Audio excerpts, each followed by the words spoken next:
All yours. Want to go till 10 or 10:05? 10:05 is fine. 10:05. Yeah. All right, everybody, we'll get started. How many of you were here yesterday for our sessions?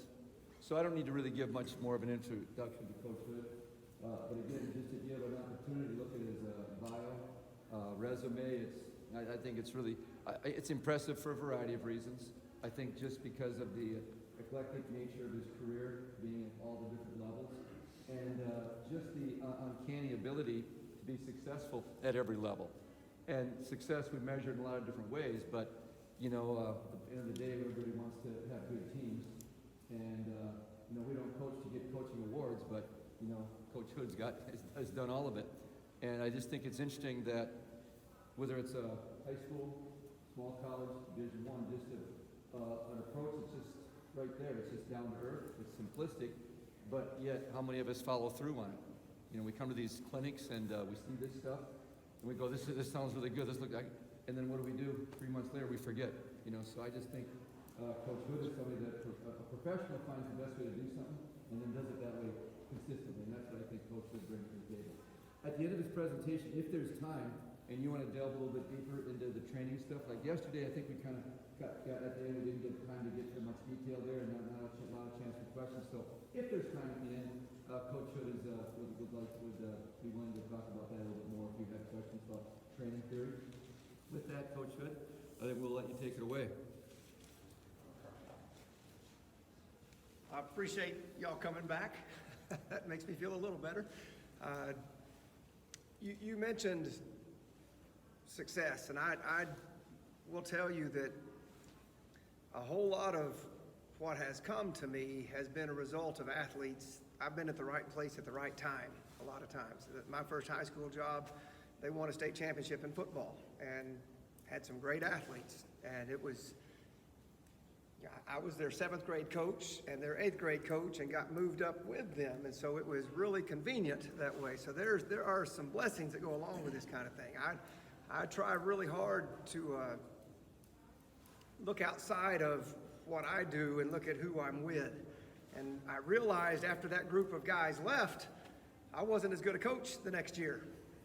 You know, it's almost impossible to be at that level all the time, especially in high school, because pretty much what you get is what you get. And so I really appreciate it. I think there are a lot of great high school coaches that do tremendous things with very limited resources and very limited talent, and are never recognized for that because they just don't have the talent and the numbers that other schools have. So I hope as you go through your careers, and as some of us older ones are winding up our careers, that the appreciation is for the effort that those kids give us. The other thing I'll tell you is I married a wonderful woman. She lets me do what I do, and that's hard. We've had 3 daughters, and we've got a son now, and she's raised a good family. And it's been phenomenal to watch how good our daughters have turned out and how well our new son is turning out because of the effort that she puts in and allows me to do the things that I'm passionate about as well. I try. I make the bed and I wash my clothes and I take out the trash and that kind of stuff, but I'm not there for the day-to-day. She puts them to bed most times. She takes them to school most times, and it's I've been very blessed to have a wonderful partner in this.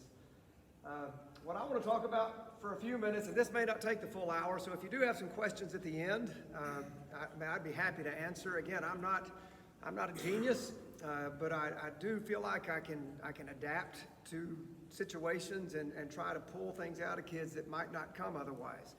And one of the things that we've done forever and has been kind of a staple of our training is doing supplemental work for our distance runners. I remember, I guess back when Steve Ovett and Sebastian Coe were duking it out, you know, back in the 80s, I guess. There was some revolutionary type training that they were doing, and a lot of it was in the gym. They were doing a lot of circuits, a lot of plyometrics, a lot of med ball work, and some strength work, and it was unheard of for distance guys to be doing that kind of thing. And they dominated their era. And I think that carried over, as time has gone on. A lot of coaches have adopted that. Not everybody. And I'll tell you, our strength coach at Harding was an assistant strength coach at Northern Arizona University. And he said they never go in the weight room. They just run. Works for them. Works really well for them. Those guys had better parents than my kids have. So we're trying to draw some things out that maybe those other guys have a little more naturally. Everybody knows a better athlete makes a better runner. I want our athletes to be rounded. I want them to have confidence in what they're doing. And yet, our athletes and our coaches many times hesitate to do anything except run. And what I've learned is, especially with freshmen coming in, it's because they don't know what to do. We've got a freshman female distance runner on our team that weighs about 95 pounds. She couldn't do a push-up at the first of the year. She was that weak, and she was an okay runner, about a 12-minute, 2-mile girl, but she was okay. She was scared to death. When I talked to her about, we're going to do some strength work, she goes, "Oh, coach, wait, I'm not very strong." I said, "Yes, I know." That's why we're going to do some strength work. "But coach, I can't even do a push-up." I said, "No, not yet." I said, "But the beautiful way about how God made our bodies is if we demand something of it, we'll get it back. If I want bigger muscles and I challenge those muscles, pretty soon, if I do it consistently, those muscles will get bigger. If I want more endurance and I run consistently over time, I'll develop more endurance."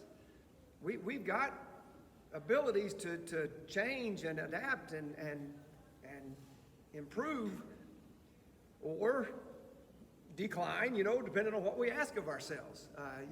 Our bodies will become what we ask or what we do. So she said, "Okay, coach, I'll try." Yeah, but where do you start? So we 5-pound dumbbells is where we started, and just push-ups, just prone push-ups, doing stuff. And eventually she got to where she could do some push-ups. And the other day, probably about a month ago, they were doing a circuit on the grass, and she said, "Coach Hood, watch this." She clapped. I went, "Yo, you're getting there." Now she's not muscular, and one of her concerns was, she said, "Coach, what if I end up looking like a boy?" I said, "You're not. You're going to look like a really strong woman. That's a good thing.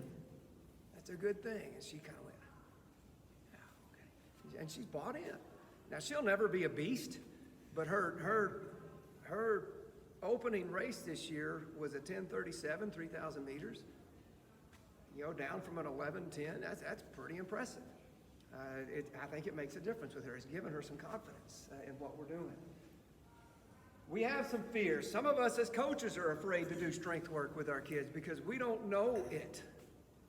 We weren't raised in the weight room, and there's a lack of knowledge. That's a horrible excuse because there's a lot of stuff out there, and there's a lot of knowledgeable people out there that can teach if we're just willing to do that. But I'll tell you, if you're going to incorporate these things, you make sure that technically they're doing things right. Bodies are made to work in a specific motion. There's some tweaks, for some different kids, the way they're built, but for the most part, if we do things correctly, the chance of injuries and soreness go way down. So learn what you're going to do before you teach it. Some of us, I know with me, especially when I was younger, if we were doing something new, I would practice it so that I knew how to do it, so that and a lot of our kids didn't know how, that I could at least semi-demonstrate it before they would be able to do it.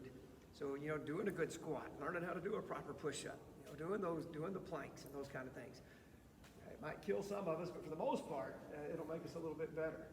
I'll tell you, the time commitment, it's an extra 15 to 30 minutes, maybe an hour sometimes, added to practice time. It's one of those things we got to do if you feel like that's important to you. I put the quote up there, "Great results require great commitment." I tell our kids all the time, nobody's ever become great by dreaming. Nobody's ever made a movie about somebody who wanted to be great. It's what you do. The people that they talk about, the people that do great things, do great things. Coaches that do great things do great things. It's not about the plan. It's not about your heart. It's not about what you hope happens. It's about what you do. And if you want to have great teams, you've got to do the things that allow great teams to happen, period. There's no other way around it. You're not going to become great by accident. I could talk about that for a while, but that's okay. We're afraid of soreness and injury, and absolutely, this is going to make them sore the first time they do that. We host a summer track camp, and we had a distance runner came in that was an okay freshman type kid. He's about 6 foot tall and about that big around. And we tried to do some strength work. He couldn't walk the next, honestly, he could barely walk the next day. And we did just a little bit, and it killed him. That, coaches are afraid of that because if man, now I can't train for a week, if I'm too sore. Well, there's ways around that.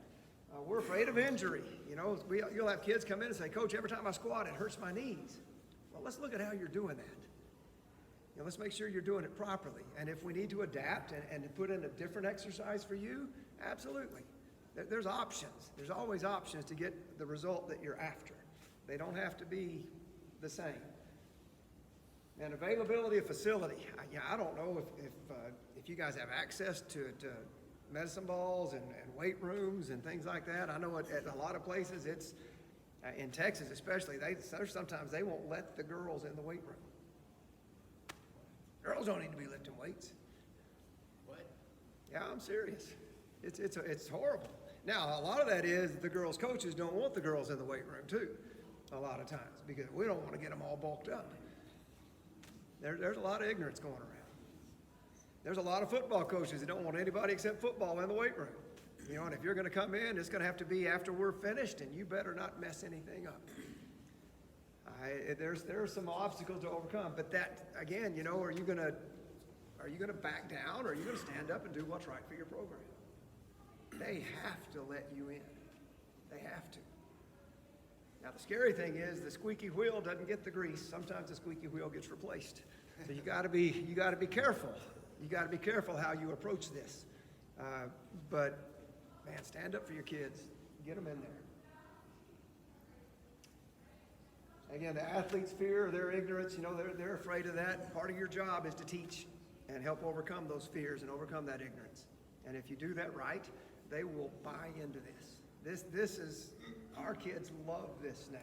When they came in as freshmen, most of them, they were scared to death. But it's amazing how they overcome that with time. We've got 4 areas that we try to work on. We try to make them stronger. We try to make them more flexible. We try to improve their coordination, which is huge. And we try to add a little bit of explosiveness. Not a lot, but just a little bit of explosiveness. And it's pretty simple, how we go about it. We start in the beginning when they report, even through the off season, through the summertime. I'll send videos to our new kids so they know when I've sent them circuits to do, they see these circuits and they have a visual of how to get them done, so that when they come in, it's not totally new to them. But we go very simple in the beginning. It'll be just basic exercises, how to do a plank, how to do a push-up, how to do a bench press, how to do a squat, what a lunge should look like. Talking about posture, talking about where the knee should be in relation, to the feet, and where your weight should go. And we keep everything pretty much body weight or very close to that. We'll introduce medicine balls to them, and here's what we're after. We're not going to catch it and hold it a long time. These are explosive exercises. We're trying to move the ball. Spacing. There's a lot of teaching that goes on. Our strength coaches are really good. We actually had a strength coach come to one of our cross-country meets. I fell over dead. I couldn't believe it. And he was there cheering them on, and the kids loved it. And they love him now. And he's done a great job teaching them and encouraging them and helping them progress and avoid injuries as they're moving into this kind of program. As time goes by, we'll incorporate more difficult things so that it doesn't overwhelm them all at the beginning. It's a process that they go through. Our older kids don't like starting over every fall. Coach, this is too simple. Yeah, I know. But I also know what you probably didn't do this summer. And so we're gonna go through and repeat pretty much every year what we're doing. And I think that helps them. The other thing that we do to prevent injuries, especially, and not to add too much to them, is we include this in our total volume of our work. If we're going to do a 20-minute circuit at the end of a practice, I'll maybe take 15 minutes off of their run that day. Or maybe reduce it by a rep if we're doing a harder workout. If we're going to do a really hard, to them, weight workout, you know, where I know it's going to be a little bit of soreness the next day, that's not going to be a hard running day the next day. I'm going to anticipate that, and we may cross-train the next morning, just so that we may get in the pool, you know, do something that way so that they can survive and still get some conditioning out of that. So you implement it with some foresight, right? You anticipate the fallout of what's going to happen. Because there will be some that this will really make them sore, and you know, you just kind of have to adapt with them. Eventually, they'll get over that to where it doesn't bother them anymore. I watch what some of our kids are doing now, and it scares me to death because they're doing split squats, you know, and some good stuff in the weight room, and I'm thinking, how do y'all do that and not get hurt? But they don't. They hold up really well, and they love it. They love it. I tell you, the funniest thing is when they come in, especially our younger girls will come in, and the first time, there's mirrors. You know, weight rooms, there's mirrors everywhere. They will never look in the mirror. Never. They're embarrassed to be in the weight room because they are skinny and they are weak. And after about 2 weeks, you'll see them when they're squatting, they'll start going. They're watching. You'll see them. And they start feeling, and it may be totally imaginary. You guys all know how, you know, after you do a workout, you kind of feel like you're bigger than you are. But they believe it. And pretty soon, they'll start wearing sleeveless shirts. And you'll see them doing curls, and they're in front of the mirror doing this now. And I'm thinking, you guys have no idea how silly you really look. But man, that's okay. That's okay. They are building confidence in who they are and how they look, and that's important. And it helps them feel better when they're competing and when they're just living life. They feel better about themselves. So I think this has a huge benefit to what we're doing. We've got, again, these 4 types of things. We do strength workouts is kind of where we focus the most, and most of that we do in a circuit style. There's a lot of ways to set up circuits depending upon the size of your group. When I was coaching at the high school, we would have an athletic period with 55, 60, 70 girls in there. How do you circuit that? Well, we'd have maybe 3 different circuits going at the same time, and they would do 15 minutes at each place. So we would have maybe a station circuit where we would have pieces of paper on the ground about 10 yards apart with an exercise on it. It'd be an upper body, a lower body, and a core, and an upper body, a lower body, and they would go around the room. About 30 seconds on, you have 10 seconds to get to the next spot. And you better be working the whole time. The other group might be doing a weight room session, you know, where they're doing a circuit in the weight room. And then the other group would be doing maybe a med ball circuit or a flexibility circuit. And then we'd blow the whistle and they'd rotate to the next one. And it's amazing how much you can get done in a short time if it's organized and ready to go.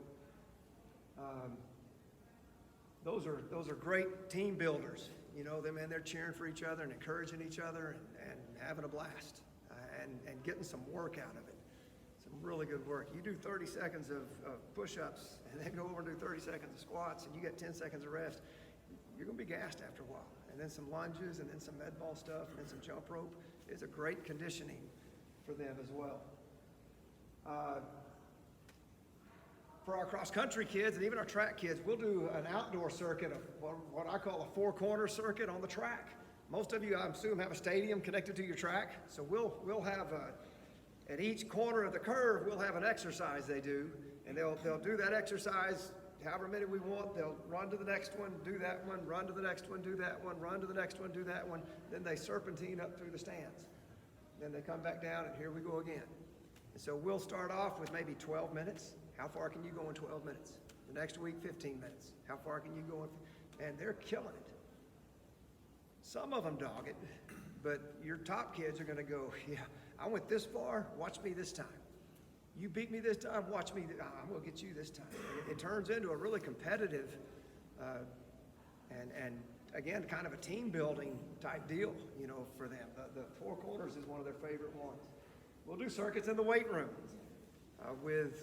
mostly with dumbbells and body weight type stuff, but we'll do a lot of circuits where we'll have maybe 10 stations, and they're 10 reps, and they go to the next one. 10 reps, they go to the next one. They'll circuit through, and it's a whole body. We're pushing, we're pulling, you know, we're squatting, we're pushing back up, we're doing different kinds of exercises so they stay balanced. It's fun for them. The Outback circuit is one of my favorites. It's basically, we'll do this in the pool a lot of times. We'll go from the shallow end to where they, you know, they're chin high, and they'll basically do a sprint drill. You know, maybe an A-skip's going out, and then they jog back. And we'll do that 3 times. So they're going out with a drill, they're jogging back. That's why we call it Outback. Then they'll do maybe butt kicks out and jog back. And butt kicks out and jog back. And then maybe power skips. You know, you can do this dry or in the water, either way. And it's a constant movement. You can add, every time they come back, you can add some kind of a core or some kind of an upper body if you want to incorporate some of them. I mean, you can adapt it however you want to. But it's a 30-minute. You can make it as long as you want to, as many sprint drills as you want to. Out and back and out and back. They'll do karaoke, they'll do shuffles, we'll do lunges sometimes. Whatever you want coming out, and then they jog back. And that they can get a ton of exercise out of that.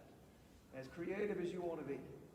But we always try to make sure our circuits are whole body. That it's not focused on just upper or lower. We're going to do the whole body, and in every direction. For every push, we try to do a pull. You know, for every squat, we try to do something, you know, where we're coming back up. Flexibility, yeah, I don't know. Again, yoga, that's beyond me, but some of the kids like that, and there are times that I'll say, y'all go on in the room and we'll show this video and you guys go do that, all right? That hurts me too much. But hurdle walkovers, we'll have a set of 8 or 10 hurdles set up pretty much every day. And as part of their warm-up or part of their cool-down, they're gonna walk over the hurdles almost every day. And we'll do where we're really emphasizing being biomechanically right, you know, that as they step up, that their toe is going over that little black square in the hurdle. And their knee is in line and they're stepping over, and then that trail leg is coming up to here and they're stepping back down, so that they're being as much like a hurdler as they can be. We'll do a right leg lead and then a left leg lead. We'll alternate. We'll do, you know, Frankensteins where they swing around them. And then we'll do some over and unders where they'll step over with the right leg and then step under the next one with the left, and then over and under. So that they're keeping the hips and keeping the, especially the groin, flexible when they're doing these things. And it also is a great, as far as just hip flexor strength, those type things, it's great for them. This kills them the first time they do it. Kills them. And there are times that especially with our freshmen, first time they're going through this, I'll stop and I'll take their foot and I'll take their knee and make them go through the right path, because they just have never done it before. And you may hear some popping and squealing. That's okay. Once they've done it, they kind of figure it out, and it's pretty good from that point on. But it does challenge them to begin with. But that's almost at least 3 days a week that we do something over the hurdles. With coordination, well, they need this. And I really think it's good for them. We do a lot with med balls, and we keep it really light. We're not trying to challenge them yet. That will come with time. But we start off really light so they can be successful. And so it doesn't beat them up. The first time they catch a med ball, if it's coming at them, it's going to hit them most of the time, because they've never done this before. And we've had busted noses, and we've had black eyes, and we've had pretty much everything you can think of, I guess. Because their hands are up, and all of a sudden that 4 pounds hits them and it just pops them. So try to warn them about that, but there's always one that just doesn't get it. But we'll do a lot of different exercises with the medicine ball. We'll do some Russian exercises, you know, where the feet are off the ground. We've got a circuit I'll show you here in a little bit. We'll do some combination things where maybe we'll have the ball here and we'll hop, hop, hop, and throw. I mean, everybody sees these things. It's just a matter of incorporating them. We'll do some partner tosses, you know, with some chest tosses back and forth and some side tosses and over the shoulders. Some deep squat throws, you know, trying to just, again, range of motion, but also some core strength, some shoulder strength, and some coordination, you know, that come out of this. We do a lot of jump rope. That's a lot of our circuits. When we do, you know, plyometrics, you know, that we do with some coordination too, some combination jumps maybe, or over some wickets, you know, or some things like that. Nothing real high. You know, again, we do explosiveness is on there too. Nothing we do is deep. With distance runners, there's a lot of pounding that goes on enough. I don't know that many of them can handle box jumps, you know, and depth jumps and heavy weights and squat jumps, you know, that kind of thing. We don't go there. Most of our plyos are in place. You know, maybe we're just doing little toe hops, you know, or jump ropes, you know, and then we'll do some right legs and some left legs and some running. You know, we'll do different things like that, but very little super explosive, you know, bounding and off the boxes and that kind of stuff. That's just a little bit more, I feel like, than most of them need. We do Olympic lifts too. They learn how to do cleans. They learn how to do clean and jerk. They learn how to squat. We're doing those things. We're never heavy. We're never doing heavy weights. But they're going through that range of motion and learning the chain. What's that called? The triple extension, is that what they call it now? We're learning those kind of things so that when they're doing cleans, they're coming from the ground and they're learning how to move and catch and do what they're supposed to. It's a great lift for them. First time they do it, it's ugly. It is ugly. But they want it. They're scared of it, but they want it. You know, so once they get past that, if you'll teach them and really teach them, they'll overcome that fear and they'll buy into this. And we've actually had some of our guys, we've had to say, you know, that's too much weight, back off a little bit. Let's keep it light and keep it fast. We're not trying to bulk you up. And they'll, okay, coach, but they'll come back in and you'll hear them talking, hey, I bench pressed this much today. You know, I cleaned this much today. And to me, that's okay. The stronger they are, the better they are. And if you think about it, my dad used to always give this example, and I kind of laughed at him at first, and then I got to thinking about it. You know, strength is endurance.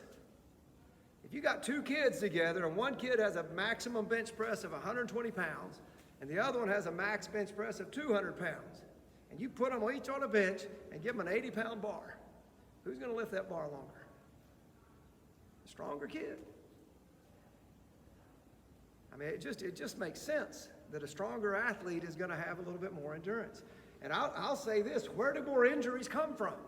Usually it's towards the end of the run when our core fades a little bit, our strength fades, we lose our integrity, we begin to strike the ground in a different way, and it causes injuries. The stronger I am, the longer I can hold, I can have that integrity.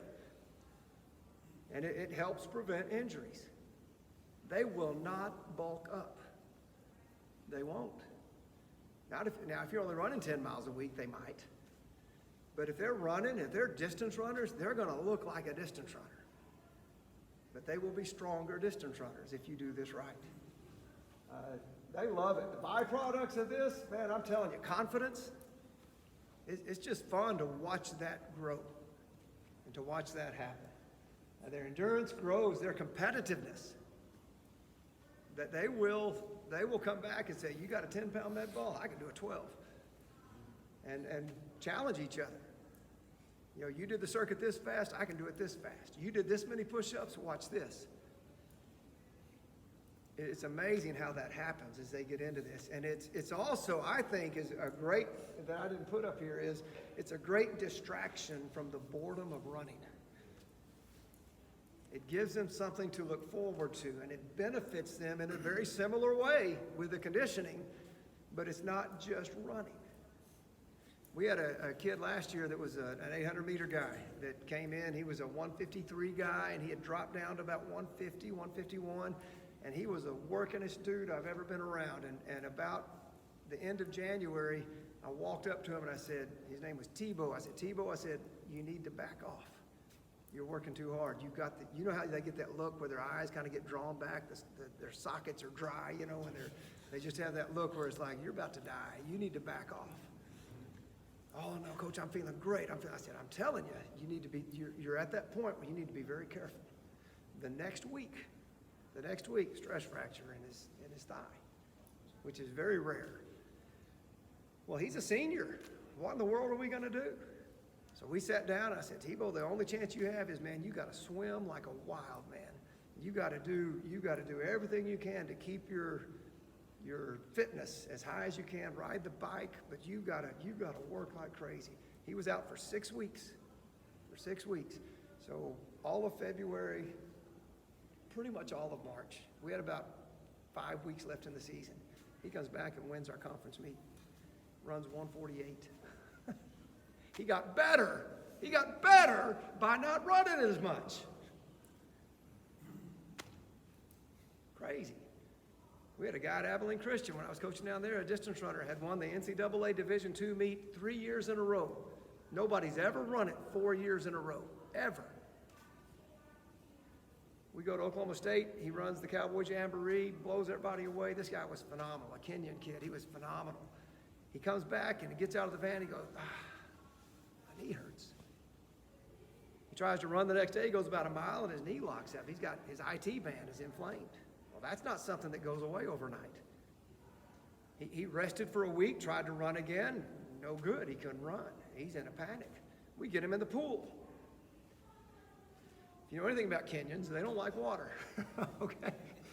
I got these aqua jogger vests, and he's running in the pool, and he's getting his hour, 2 hours a day, you know, in the pool, running like crazy. Week and a half before the national meet, our team qualified without him, but a week and a half before the national meet, he finally gets out of the pool and tests himself. He runs just 1.5 miles, 2 miles, feels okay. Goes a little bit more. The week of the national meet on Monday, he runs 3 1-mile repeats and goes 440, 430, 430 something. He goes, Coach, I think I'm going to be okay. Wins the national meet on basically 2 weeks of running. Nothing but pool. Now, he was a genetic freak, okay? He was incredible. But it blew me away that he could do that well and miss 6 weeks of training, my kind of training.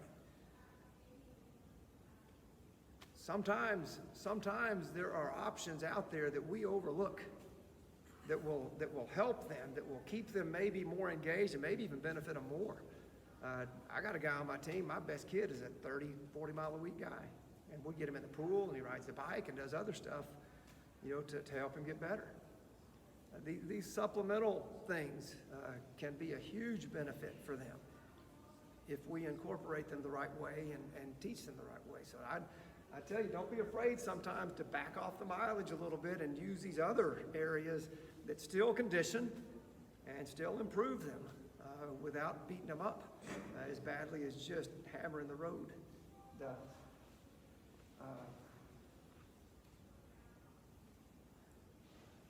Here's just some examples, like our body weight circuits. We've got 3 different body weight circuits. We do a lot of, I love push-ups. Push-ups are a great core exercise and great conditioning in there too. But we'll do, and I'll show you a couple of these here in a minute. We've got A, B, or C, and they're similar. They include a lot of the same exercises, but just in a different order, just to break up the monotony sometimes. But also they have some different kind of things that they do. We've got a med ball routine that they know it. I mean, they memorized it. You know, it's chest pass and throwing from the right shoulder, throwing from the left shoulder, so we're staying as balanced as we can. You know, we'll do an overhead throw, side toss. We'll do just slams where they're just coming down, slamming it on the ground. Squat with a chest throw, a forward squat throw, backward squat throw, then over the left shoulder and over the right shoulder. You know, so we're doing everything as balanced as we can. And they'll do 5 or 6 or 10 reps of each one. With the Russians, again, I'll show you a video of that here in a minute. We've got about 8 exercises that they do pretty continuously with their feet off the ground with a med ball. Man, you can smell them burning, you know, by the end of the session. And their coordination, these are hard to do if you've never done them before. Just because you've got your body weight that's just basically sitting on your butt, and now you're trying to balance a weight, and you're throwing it to a partner and doing some things. It's a great coordination builder.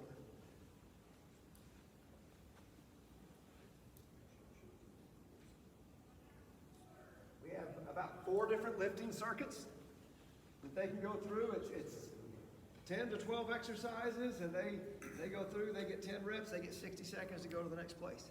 Now, I'm not in there with a whistle, blowing the whistle, saying, let's go. You can. I don't have the time to be in there with them all the time when they do this. Our strength coach handles this. But again, it's a very diverse set of exercises, but it covers the entire body as they go through this. There's the other ones. Some of it's core work, some of it's shoulder work. There's a lot of different things they can do. And then one of my favorites is what we call hurdle mobility. This is about a 20 to 25 minute workout, and we set some hurdles out, but they do it on the grass and on the track, and it's basically just, I mean, it is what it is here, but 30 meters jog forward. It's very simple, but it never ends. And they're doing a wide range of, it includes some really light plyometrics, it includes some hip flexibility, a little bit of explosiveness, some sprint drills, and then some accelerations at the end. I don't have a video of this one. I just haven't done that yet, so I'll try to get that and add it to the Google Drive that I'll show you guys in a few minutes if you want to watch this and get an idea. This has been a staple of what we've been doing since 2000. I mean, our kids love this. It's a great recovery day where they're still getting a little bit, but not straining too much. Keeps their hips loose, and some really light, explosive work. I want to show you just a couple. This is my son-in-law.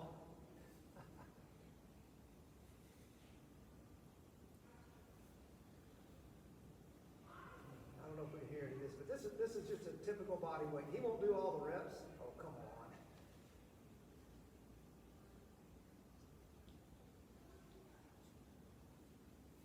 Did I lose service? Nope. It's just bad Wi-Fi. Well, anyway. He's very patient. Stands still a little bit. Yeah, he did a good job here. Well, let me see.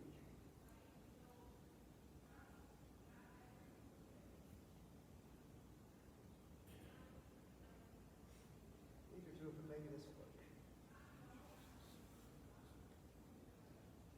We are out of luck, aren't we? Yeah.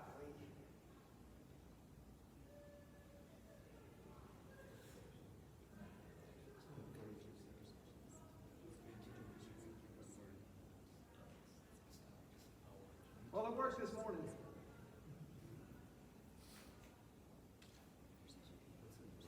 we have any geniuses that know how to make this?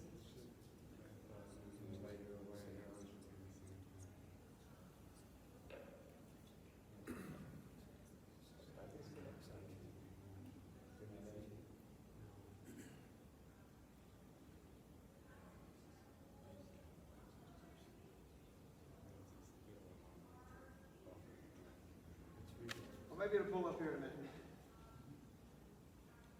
One of the other things we do that our kids really like is we do an ab workout from a hanging position. That we'll do everything from a high bar. You know, we'll do knee ups. We'll do knee ups with a twist.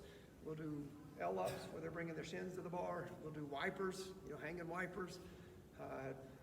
It's a tremendous upper body, whole body exercise that our kids, again, they struggle with when they first get there. It really makes them sore through here. just from hanging, but I also think it's a tremendous activity after a run to straighten them back out. It's like a free chiropractor. And we've had very few problems with that. One other thing that I'd like to talk about is we always do a post-workout routine that has some strength aspect to it, but it's really, in my opinion, it's more about flushing the legs.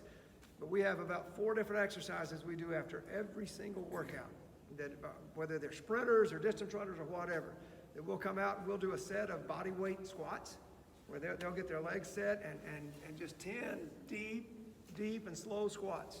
Just very slow, very, very deliberate, telling them again, reminding them that it's a stretch. This is more of a stretch. After our squats, we'll do a set of lunges. We'll do 6 to 8 or 10 steps of just good posture, hands up, just stepping down, just walking through. For 8 to 10 or 12 steps. Then we'll do a set of jogging hamstrings where they're going to reach up as high as they can, stick that toe up and come down and stretch. Just to get a little bit of stiffness out. And then we'll finish up with leg swings. That they'll grab a wall or a partner and we'll back and forth, with each leg, and then we'll do a side to side with each leg. Whew, it makes me breathe hard just doing that. That's sad, isn't it? I've had coaches ask me, why in the world do you do that? Well, one reason is, especially with distance runners, they never cool down. They finish their run, they get in their car, and they go home. This flushes them a little bit, right? We want to squeeze that, so the squats and the lunges flush that a little bit. The lunges do a great job of stretching the foot. If your feet are bad, you're cooked. We used to, when I was in school, one of our routines was we would massage our feet. There ain't nothing better than a good foot massage, right? Man, and we'd take our shoes off and dig in there and really stretch them. Our kids, some of them do that, but they don't like to.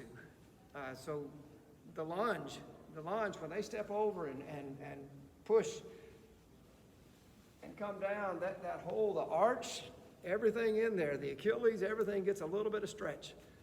So that the chances of that plantar fasciitis and all those evil words help to go away. And again, it flushes them a little bit. So it's just, the leg swings are great just for stretching them out a little bit. And again, flushing some more of that waste out of there. And the stiffness kind of goes away.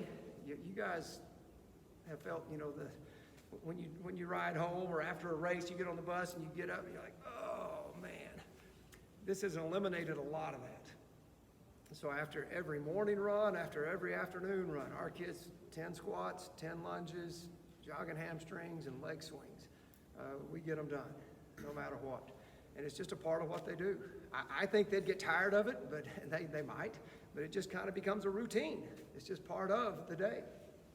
This is not gonna load, is it? I can try connecting it to my internet. Can we do that? Yeah.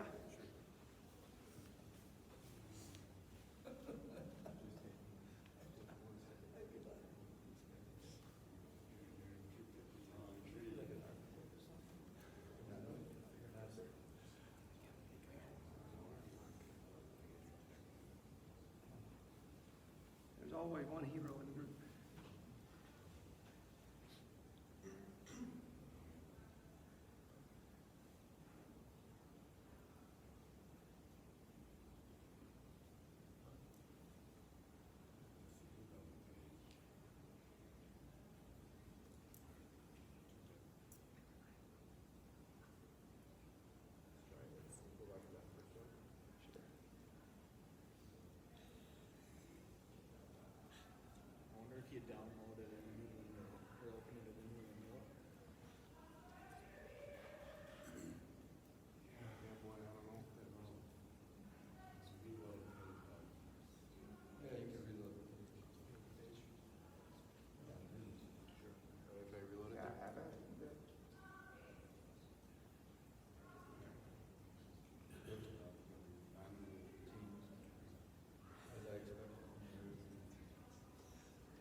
do 3 position push-ups, and if they get to where they can, they'll end up doing 90 push-ups through this circuit if they do one set. So we'll do 10 wide, 10 medium, and 10 close grip. I like that.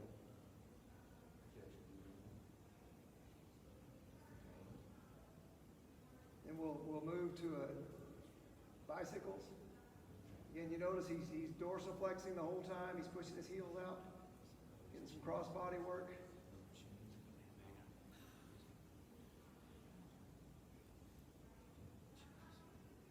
This is what we call our lunge matrix. Well, they'll do 6 forward, 6 to the side, 6 back at an angle, and then 6 backwards. So they're doing every angle for the hip. We'll do 3 on each leg, and we'll alternate legs.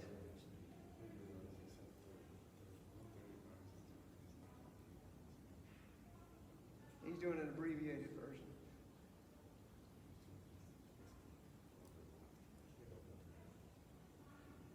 Supermans or skydivers. The goal here is that the knees and the shoulders come off the ground, so you're really hitting your glutes. Again, after every 2 of these, he comes back and does a set of push-ups. So they are really hitting the push-ups.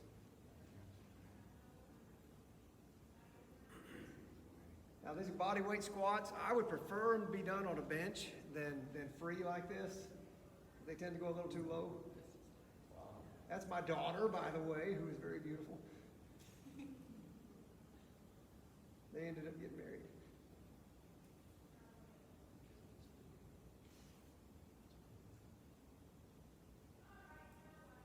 And we finished with V-ups. So that's one circuit. Again, there are push-ups interspersed in there, but one set of that is about 10 minutes to go all the way through it. You do 2 sets, that's 180 push-ups. You know, not everybody can do that. You may say with your younger kids, let's do 5 of each or 3 of each. And the goal is to work up to where they can do 10 close, 10 medium, 10 wide. The reason we change is it works a different set of muscles. You know, the wider you go, the more you draw in the chest, so that they're getting a different feel and more work from different muscles.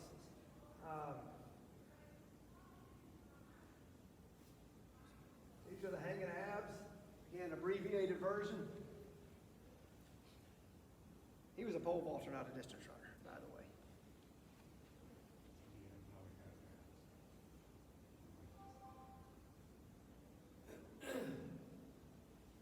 Those are knee ups. He kind of overdoes it. We don't necessarily have to go that high, but you notice how he engages the shoulders along with this. And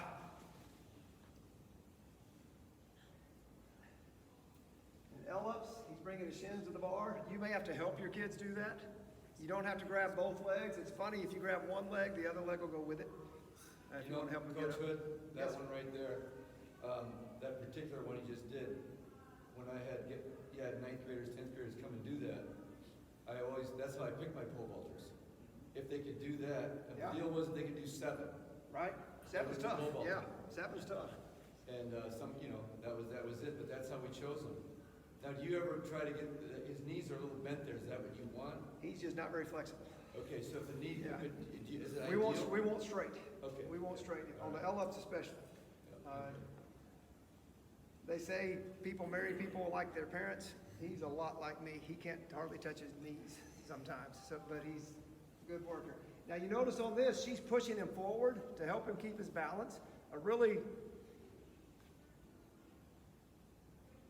Ideally, you don't have to do that, but with beginners, you might have to. We've had some come in that we've had to stand underneath them, and they put their hips on top of us, just so they can roll back and forth.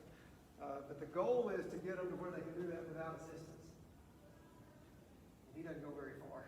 He wouldn't go good at those. And if you can't do them hanging, then we'll let our weaker kids do them from a prone position. They'll just come and do them on the ground. Again, I think that's great it's like a free chiropractor. It's amazing how many pops and crackles you'll hear when they do that the first time.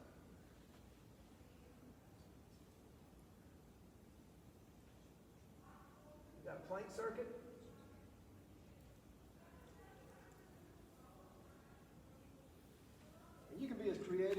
two of these. They'll do just a front plank, trying to stay as flat as possible. We'll hold these for maybe beginning with 30 seconds, but hopefully work up to where they can do 45 seconds to a minute. Just from all kinds of different positions, and you can add, there's all kinds of things on the internet that you can discover.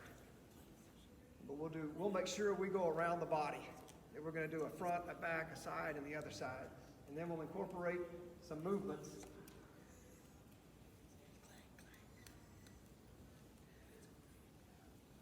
They'll do what we call maybe some wall climbers.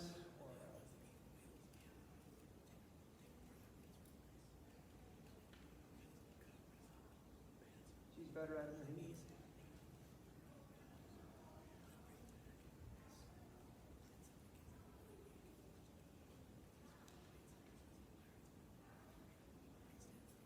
On these donkey kicks, you notice how her heel is above her toe? We're trying not to point the toes. We're trying to push the heel up, trying to keep her back as flat as possible. She's actually pretty good at this. And then when she comes forward, we bring the knee all the way to the shoulder as much, so it's that full range. But as they raise up, that we're pushing the heel up, not the toe.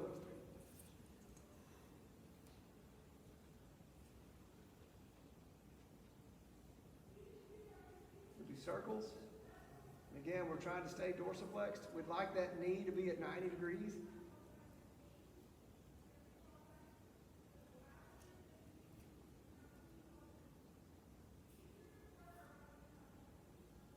And it's amazing when we do this how often they'll do the same arm, same leg, just because they've never thought. But we're doing opposite arm, opposite leg. We'll do some backside, some scorpions.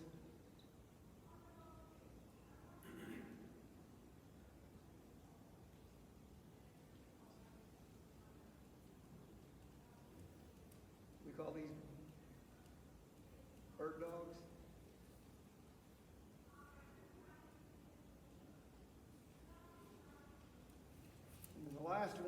The last one they do is, we call them circles.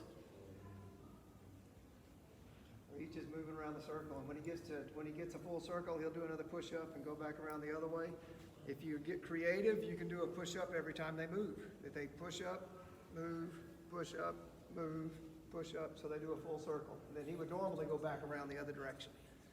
Again, great core work, great shoulder strength, without beating them up.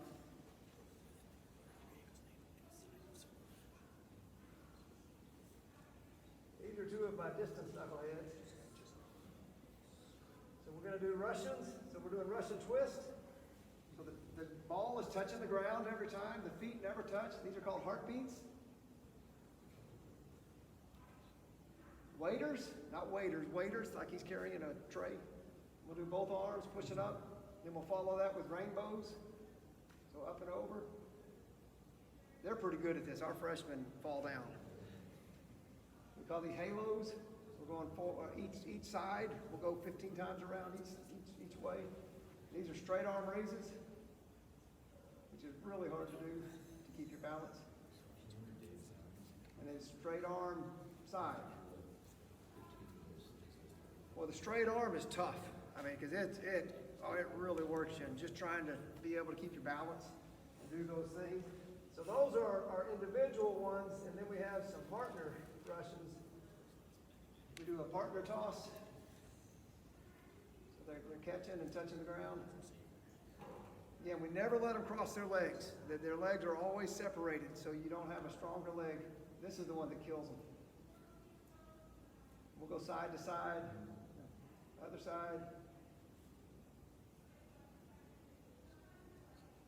First time they do that, they'll fall down on their back almost every time until they learn how to balance and get stronger. Then we call these handoffs. This is what we always finish with. He's supposed to hold the ball up higher, make him reach up for it. And again, that's just what we call our Russian circuit. Everything's with the feet off the ground, pretty much, except that last set of exercises. And they love doing these. They love laughing at the freshmen the first time they do it because they're really bad. They'll drop the ball on their head and fall over all the time, but once they get it, it's about maybe a 10-minute circuit at the most, 5 to 10 minutes at the most. If they do, we'll work up to where they're doing 30 to 50, of each exercise.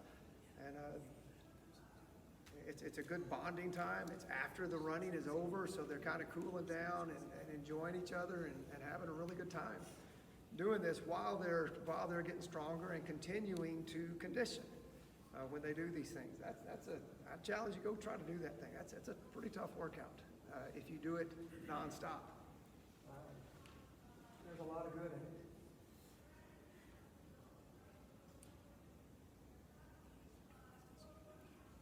That's really about all I got.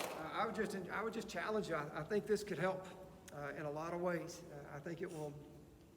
Again, I think it distracts them and encourages them as they tend to get stronger. That you'll see confidence grow as they go through this. Just make sure they're doing things right. A couple of points that I would make is if you're going to have them squat, make sure that when they squat, that their weight is solid on their feet. They're not up on their toes. That their knees. One of the keys we tell them is your knees never go in front of your toes.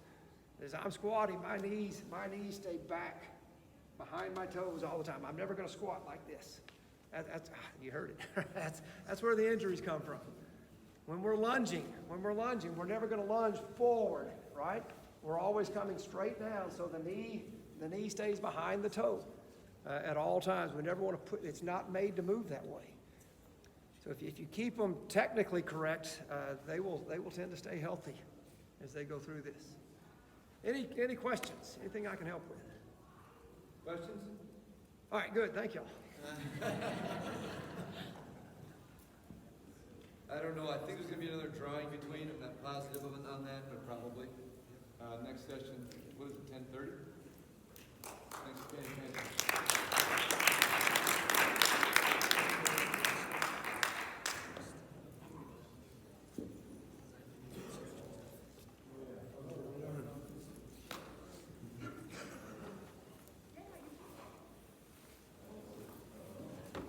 Make sure next time